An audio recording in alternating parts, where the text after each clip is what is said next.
Hello guys, welcome back to our channel. ഇന്നൊരു special day ആണ് ഇവിടെ ചിലർക്കൊക്കെ. അതെ, ഇവിടെ അണിഞ്ഞൊരുങ്ങി നിൽക്കുന്ന കണ്ടാൽ തന്നെ അറിയാം. ഇന്ന് അജിത്തേട്ടൻ്റെ ലൈഫിലേക്ക് പുതിയൊരാൾ വരാൻ പോവാ. നിങ്ങൾ തമ്മിൽ കണ്ടു കാണും. യെസ്, അജിത്തേട്ടൻ പുതിയ വണ്ടി എടുക്കാൻ പോകുന്നു ഗായ്സ്. ഏതോ വണ്ടിയും ഡീറ്റെയിൽസ് ഒക്കെ നമ്മൾ അവിടെ എത്തിയിട്ട് കാണിച്ചു തരാം.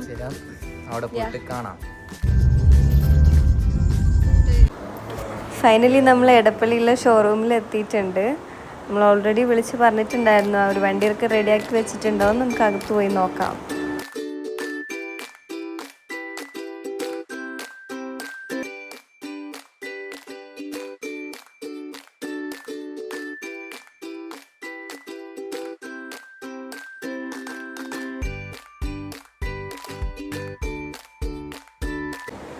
അപ്പോൾ ആദ്യം നമ്മുടെ അഡ്വൈസർ നമുക്ക് വണ്ടിയുടെ ഡീറ്റെയിൽസ് എല്ലാം പറഞ്ഞു തരുമായിരുന്നു. വണ്ടിയുടെ സർവീസും പിന്നെ അതിൻ്റെ ഫീച്ചേഴ്സ് എല്ലാം ഒന്ന് ഡിസ്ക്രൈബ് ചെയ്ത് തന്നു. അപ്പോൾ അതെല്ലാം ഇങ്ങനെ കേട്ടുകൊണ്ടിരുന്നു.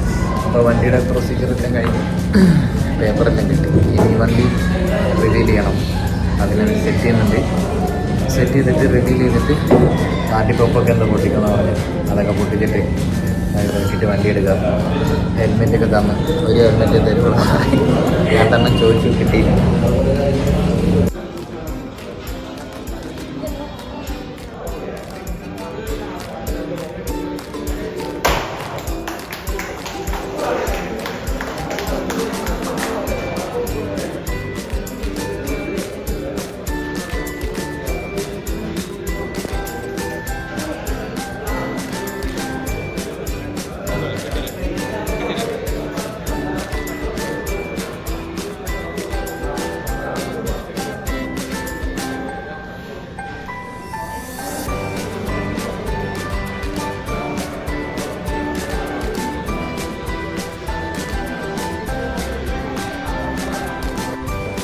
അപ്പോൾ ഇതാണ് നമ്മുടെ വണ്ടി, ഗൊറില്ല 450 റോയൽ എൻഫീൽഡിൻ്റെ പുതിയതായിട്ട് ഇറങ്ങിയ മോഡലാണ്. അപ്പോൾ നമ്മളൊരു 1 വീക്ക് ബിഫോർ തന്നെ വണ്ടി ബുക്ക് ചെയ്തിട്ടുണ്ടായിരുന്നു.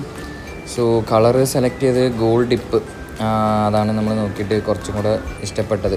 സോ വേറെ കുറേ കളേഴ്സ് ഉണ്ടായിരുന്നു, അതൊന്നും കൂടുതൽ നമുക്ക് ഇഷ്ടപ്പെട്ടില്ല.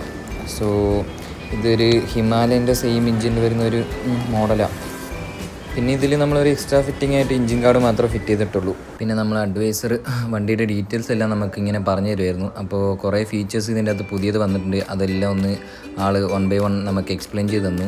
അപ്പോൾ ഒരു നല്ല എക്സ്പീരിയൻസ് ആയിരുന്നു. പിന്നെ നമുക്ക് കുറേ ഡീറ്റെയിൽസ് അറിയാൻ പറ്റി. ഇപ്പോൾ നമ്മുടെ ഇതിൽ കുറേ പുതിയ ഫീച്ചേഴ്സ് വരുന്നുണ്ട്. സ്പെസിഫിക്കായിട്ട് പറയണമെങ്കിൽ നമുക്ക് നാവിഗേഷൻ ഇതിൻ്റെ അകത്ത് മാപ്പ് പോലെ ഇതിൻ്റെ അകത്ത് കാണാൻ പറ്റും. ഒരു ഡിജിറ്റൽ ഡിസ്പ്ലേ ആണ് വന്നിട്ടുള്ളത്. സോ അത് കൂടുതൽ എക്സ്പ്ലെയിൻ ചെയ്ത് തന്നു. അപ്പോൾ അത് നമുക്ക് കണക്ട് ചെയ്യണമെങ്കിൽ നമ്മൾ മൊബൈലിലെ ആപ്പൊക്കെ വെച്ചിട്ട് കണക്ട് ചെയ്യണം. സോ അതൊക്കെ പതിയൊന്ന് കണക്ട് ചെയ്ത് നോക്കണം.